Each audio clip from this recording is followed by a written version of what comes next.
এই যে উঁচু করলো, এখান থেকে তুমি হাতটা একটু ল্যাটারালে নিয়ে আসবে, এই যে তার রেক্টাসের ল্যাটারাল বর্ডার। তারপরে কি বলতে হবে, মুখটা ওদিকে ঘুরাই, লম্বা করে শ্বাস নিবে, শ্বাস ছাড়বে, ঠিক আছে? তাহলে এখানে 4টা পয়েন্ট। কি কি পয়েন্ট? প্রথমে ঠিক আছে, ওঠো। রাইট ইলিয়াক ফোসাতে আমি হাত রাখলাম, এই যে তার রাইট ইলিয়াক ফোসা, এখানে তো তার পা, রাইট ইলিয়াক ফোসাতে আমি হাত রাখলাম। Radial border of the right index finger is parallel to the right coastal margin, এই যে কোস্টাল মার্জিন এটার প্যারালাল আছে, ঠিক আছে? এবং tip of the fingers is lateral to the rectus muscle. তারপরে কি আমি যেভাবে করে বসছিলাম, ওনাকে বাবা একটু ওদিকে তাকান, লম্বা করে শ্বাস নেন, ছাড়েন,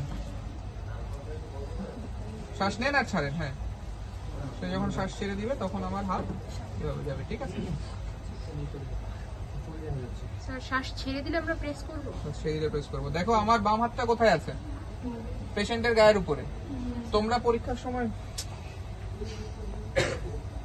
হ্যাঁ, স্যার বলে যে এই হাতের কাজ কি?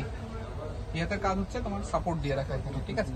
এই পর্যন্ত আসলাম, এসে আমি কিছু পাইলাম না, তারপরে কি করব, আমি এখান থেকে একটু এদিকে চলে যাব। কেন? অনেক সময় আইসোলেটেড লেফট লোব এনলার্জমেন্ট হতে পারে, ঠিক আছে?